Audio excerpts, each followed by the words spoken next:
Hello students, welcome two aspirants campus. This is Richa and आज का जो हमारा टॉपिक है वो है demand and supply in practice.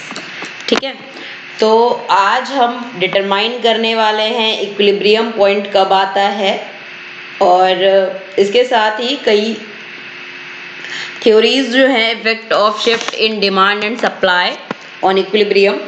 ठीक है, तो ये जो टॉपिक्स हैं, कुछ topics competition point of view से भी इम्पोर्टेंट है इसके, और एग्जाम पॉइंट ऑफ व्यू से तो इम्पोर्टेंट है ही। तो आज जो भी आपके डाउट्स हैं वो एकदम क्लियर हो जाएंगे इस वीडियो के बाद। तो चलिए देर ना करते हुए स्टार्ट करते हैं। सबसे पहले डिमांड एंड सप्लाई के बारे में आप लोग जानते ही हैं, क्योंकि आपने इतने सारे जो वीडियोस देखे हैं या पढ़े हैं वो डिमांड एंड सप्लाई के ऊपर ही हैं। बेसिक चीज़ें हैं सारी, इसमें कुछ भी नया नहीं है। आज के वीडियो में भी बस आपको लगेगा कि हाँ शायद हमने इन चीज़ों पे गौर नहीं किया था, लेकिन है वही सब।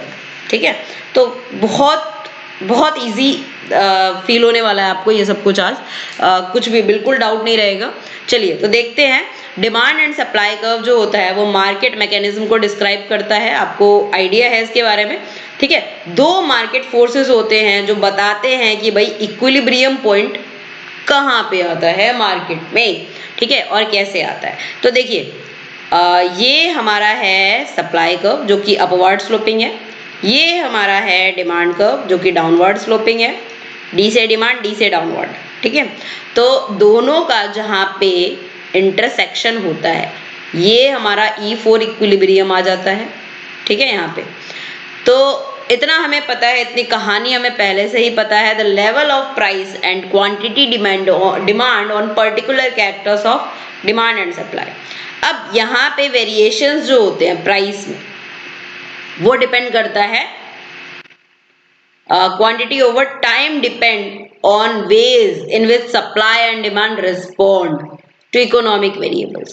तो यहाँ पे हम उन्हीं चीजों को अब देखने वाले हैं। सबसे पहले हम इक्विलिब्रियम डिटरमाइन करना सीख लेते हैं आज।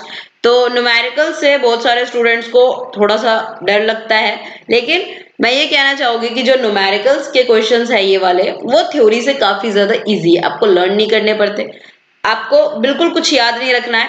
सीधा क्या करना है, यहाँ पे आपको पता है इक्विलिब्रियम पॉइंट है तो QS को बराबर कर दीजिए QD के। ठीक है, यहाँ पे जैसे QD को बराबर किया हुआ है QS के, QD और QS की आपको वैल्यूज दी हुई होगी क्वेश्चन में, उसकी वैल्यूज को पुट करना है। 1P is equal to QD की वैल्यू है 10P माइनस 1P 10 - 1P। अब हमें लाइक टर्म्स को एक साथ रखना है, यानी कि हम इस 1P को इधर लेके जाएंगे तो ये हो जाएगा 2P इज इक्वल टू 10। अब P की वैल्यू हमारी आ जाएगी 5। ठीक है, 2 5 जा 10। अब यहाँ पे P की वैल्यू अगर हमारी 5 आ गई तो यहाँ पे हम QS की वैल्यू थी 1P, तो यहाँ पे हम QS is equal to 1 into 5। 1P थी ना, तो 1 इंटू 5 हमने कर लिया, तो 5 1 जा 5, तो QS की भी वैल्यू आ गई 5। तो QD is equal to QS, QD is equal to 5 unit, then QS is equal to also 5 units. तो क्वांटिटी डिमांडेड और क्वांटिटी सप्लाइड दोनों आपकी आ गई 5 यूनिट्स। तो हो गया इक्विलिब्रियम पॉइंट अचीव। ठीक है, अब हमारे पास जो है वो आता है मार्शलियन क्रॉस। अब ये देखिए मार्शलियन क्रॉस में क्या है, ये देखिए आपकी सप्लाई कर्व है जो कि अपवर्ड स्लोपिंग है, आपकी डिमांड कर्व है जो कि डाउनवर्ड स्लोपिंग है। वो कहीं ना कहीं एक जगह पे इंटरसेक्ट कर रही है और वहां पे आपका आ जाता है इक्विलिब्रियम पॉइंट। इतना तो हमें पहले से पता है। अब हम इसको एक बार देख लेते हैं कि भाई क्या चीज है। देखिए मार्केट प्राइस जो होता है वो कम होता है इक्विलिब्रियम प्राइस से। ठीक है, जब क्वांटिटी डिमांडेड ज्यादा होती है, क्वांटिटी डिमांडेड ज्यादा होती है क्वांटिटी सप्लाई से, तो प्राइस क्या होगा, प्राइस क्या होगा, बढ़ जाता है। ठीक है, अगर क्वांटिटी डिमांडेड कम होती है क्वांटिटी सप्लाई से तो प्राइस क्या होगा, कम हो जाएगा, प्राइस कम हो जाएगा।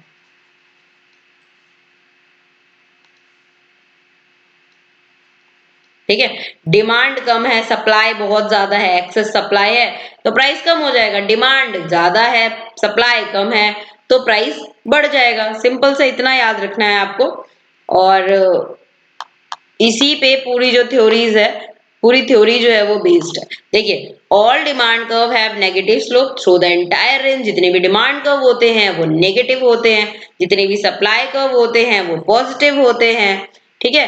प्राइस चेंज, प्राइस कब चेंज होता है? या तो एक्सेस डिमांड हो या तो एक्सेस सप्लाई हो, तभी हमारा प्राइस जो होगा वो चेंज होगा।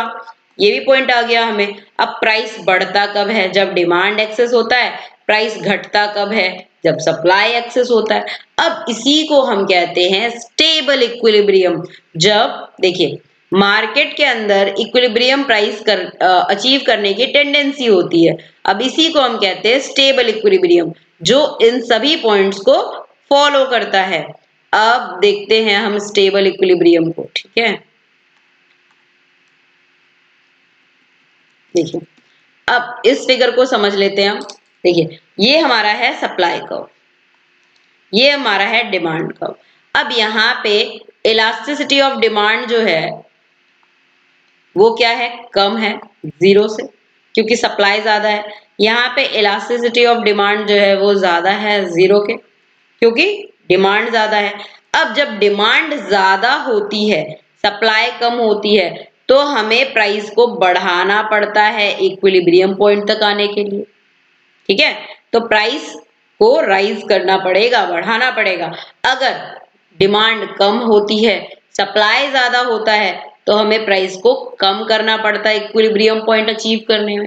And that is known as stable equilibrium. Simple. ठीक है, क्लियर है? तो देखिए, अब ये एसेंशियल कंडीशन होता है स्टेबल इक्विलिब्रियम के कि डिमांड कर्व नेगेटिव हो, होना ही पड़ेगा डिमांड कर्व को नेगेटिव, नहीं तो वो इक्विलिब्रियम अनस्टेबल इक्विलिब्रियम हो जाएगी। डिमांड कर्व नेगेटिव हो और सप्लाई कर्व पॉजिटिव हो, बस इसका इतना ध्यान रखना है आपको कि डिमांड कर्व नेगेटिव होना चाहिए, सप्लाई कर्व पॉजिटिव होना चाहिए। ठीक है, तभी हम स्टेबल इक्विलिब्रियम को अचीव कर पाएंगे, नहीं तो जो इक्विलिब्रियम होगी वो अनस्टेबल होगी। ठीक है, अब अनस्टेबल होगी तो भाई कैसे होगी ये भी देख लेते हैं। अब चलिए देखिए यहाँ पे कि डिमांड एंड सप्लाई दोनों को यहाँ पे नेगेटिव ले लिया है हमने। ठीक है, यानी कि बुक वालों ने। ठीक है, अब यहाँ पे देखते हैं। देखिए, डिमांड कर्व भी नेगेटिव स्लोप है, सप्लाई कर्व भी नेगेटिव स्लोप है। ओके, क्लियर है? अब यहाँ पे देखिए सप्लाई ज्यादा है। अगर सप्लाई ज्यादा होता है यानी कि इलास्टिसिटी ऑफ डिमांड कम है जीरो से, तो जब डिमांड कम है तो क्या होना चाहिए? डिमांड कम है अगर, तो प्राइस कम होना चाहिए, लेकिन यहाँ तो प्राइस बढ़ रहा है। अगर डिमांड ज्यादा है, इलास्टिसिटी ऑफ डिमांड अगर ज्यादा है, तो प्राइस क्या होना चाहिए? प्राइस को बढ़ना चाहिए, लेकिन यहाँ तो प्राइस कम हो रहा है। ये तो भाई उल्टा, उल्टी ही गंगा बह रही है यहाँ पे, है ना? उल्टी गंगा बह रही है। तो सॉरी, तो यहाँ पे देखिए हमने क्या किया, नेगेटिवली स्लोप डिमांड कर्व लिया और नेगेटिवली स्लोप सप्लाई कर्व ले लिया। इक्विलिब्रियम जो है वो डिटरमाइन हुई है पॉइंट ई पे। अगर मार्केट प्राइस जो होगा गिरेगा, क्वांटिटी सप्लाई बढ़ेगा, क्वांटिटी डिमांड कम होगा, तो यहाँ पे मार्केट प्राइस फॉल होना चाहिए, लेकिन यहाँ पे राइज हो रहा है।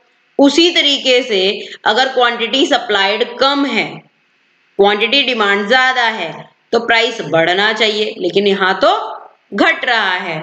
तो इस सिचुएशन को हम कहेंगे अनस्टेबल इक्विलिब्रियम। आई होप आप लोगों को क्लियर हो गया होगा कि अनस्टेबल इक्विलिब्रियम क्या होता है। ठीक है, तो इस कंडीशन को याद रखिए बस, quantity supply, quantity demand, quantity demand, quantity supply. Okay, ठीक है। तो can there be stable equilibrium when supply curve is downward sloping? क्या स्टेबल इक्विलिब्रियम हो सकता है जब सप्लाई कर्व डाउनवर्ड स्लोपिंग हो? तो बिल्कुल हो सकता है। Even if supply curve is downward sloping, हो सकता है। देखते हैं, चलिए देखते हैं कैसे हो सकता है। अब यहाँ पे क्या है, देखिए यहाँ पे है आपका ये डिमांड कर्व है, ये सप्लाई कर्व है। ठीक है, सप्लाई कर्व ये है। अब यहाँ पे सप्लाई जो है वो ज्यादा है डिमांड से, यानी कि ईडी जो है वो क्या है, लेस देन है जीरो। ईडी है less than, elasticity of demand कम है, डिमांड कम है यानी कि सप्लाई ज्यादा है। अब डिमांड कम है सप्लाई ज्यादा है तो क्या होगा, प्राइस फॉल होगा। यहाँ पे क्या है, सप्लाई सॉरी डिमांड ज्यादा है यानी कि elasticity of demand is greater than zero. Demand ज्यादा है सप्लाई कम है तो इक्विलिब्रियम अचीव करने के लिए प्राइस हमें बढ़ाना पड़ेगा। तो जी अचीव हो रहा है ना, हो रहा है ना स्टेबल इक्विलिब्रियम। तो उस पे डिपेंड नहीं करता है, डिपेंड वहां पे करता है, आप देखिए यहाँ पे क्या है कि ऊपर ये सप्लाई कर्व जो है ये इसके ऊपर से आ रहा है यहाँ पे, और यहाँ पे डिमांड कर्व आ रहा है। लेकिन ऊपर वाला जो इक्वेशन था हमारा, इसमें क्या था, यहाँ पे ऊपर की तरफ डिमांड कर्व आ रहा था और यहाँ पे सप्लाई कर्व आ रहा था, बस इसीलिए ये अनस्टेबल इक्विलिब्रियम है। ठीक है, तो स्टेबल अनस्टेबल इक्विलिब्रियम में आपको डिफरेंस समझ आ गया, आया। ठीक है, तो यहाँ पे देखिए, हाँ तो इसको हम कहेंगे Walrasian equilibrium. Walrasian stability condition को हम इस तरीके से भी देखते हैं, above equilibrium price the supply curve must be to right of the demand curve. Supply curve कैसे होना चाहिए, डिमांड कर्व के राइट में। And below the equilibrium price the supply curve must be to the left of demand curve. Equilibrium price के नीचे की तरफ supply curve left में होना चाहिए डिमांड के। ठीक है, तो it would be seen where as Marshallian adjustment process work through the change in quantity. ठीक है, अब मार्शेलियन एडजस्टमेंट प्रोसेस जो होता है वो डिपेंड किस पे करता है, क्वांटिटी में चेंज पे। लेकिन वॉर्शेलियन एडजस्टमेंट प्रोसेस होता है प्राइस में चेंज पे। ठीक है, तो जब प्राइस में चेंज पे बात आती है, यानी कि चेंज इन प्राइस की अगर बात आती है कि भाई प्राइस घटेगा या बढ़ेगा, अब सिंपल सी इसको हम देख लेते हैं एक बार कि देखिए एडजस्टमेंट, वॉल्शेरियन एडजस्टमेंट, एडजस्टमेंट कब होता है, जब कोई डिस्टरबेंस होती है। कोई भी डिस्टरबेंस होगी तो मार्केट में एडजस्टमेंट होगा। अब एडजस्टमेंट होगा तो कोई ना क्यों कोई न्यू इक्विलिब्रियम जो होगा वो अचीव होगा। ठीक है, तो करंट सीपी, कॉस्ट प्राइस नहीं है, करंट प्राइस अगर कम है प्राइस इक्विलिब्रियम से तो क्या होगा, प्राइस को हमें बढ़ाना पड़ेगा। करंट प्राइस जो है अगर ज्यादा है प्राइस इक्विलिब्रियम से तो क्या करना पड़ेगा, प्राइस को हमें कम करना पड़ेगा, ये हमें पता है। ठीक है, तो यहाँ पे सेम वही चीज है जो हमने अभी पीछे पढ़ी है, और ये डिपेंड करता है मार्शेलियन एडजस्टमेंट। ये कहता है कि भाई हम क्वांटिटीज में भी चेंज करके कर सकते हैं। जैसे अगर आप देख रहे होंगे कुछ समय से बिस्किट्स को अगर आप फॉलो कर रहे हैं तो पार्ले जी का पैकेट जो है प्राइस वही है, 5 रुपए ही है, लेकिन पैकेट छोटा होता जा रहा है ना। और कुछ चीजों में आप देखते हैं क्वांटिटीज उतनी ही रहती हैं, बस प्राइस इंक्रीज हो जाता है। तो वहां पे हम रिलेट कर सकते हैं मार्शेलियन एडजस्टमेंट को, जहां पे क्वांटिटीज को कम किया जा रहा है, ज्यादा किया जा रहा है, और जहां पे क्वांटिटीज में कोई चेंज नहीं आ रहा है, प्राइस में चेंज आ रहा है, वहां पे हमारा होता है वॉल्शेरियन एडजस्टमेंट प्रोसेस। ठीक है, अब इसको हम एक तरीके से यहाँ पे भी देखते हैं एक डायग्राम के थ्रू। डायग्राम चलिए यही बना लेते हैं, कोई बात नहीं।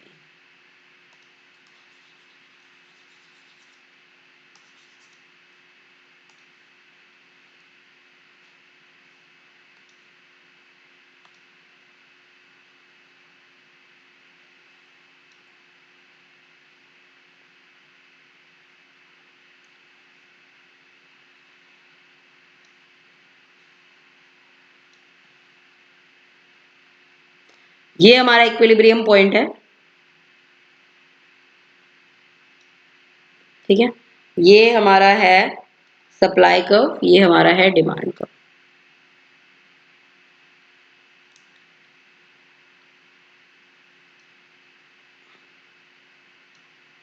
सप्लाई ज्यादा है डिमांड से ऊपर की तरफ, ये इक्विलिब्रियम पॉइंट है। ये हमारा हो गया डिमांड प्राइस इक्विलिब्रियम।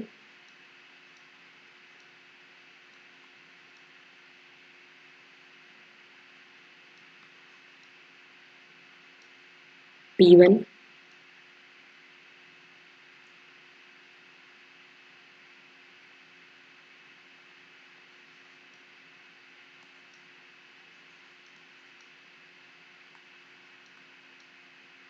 ठीक है।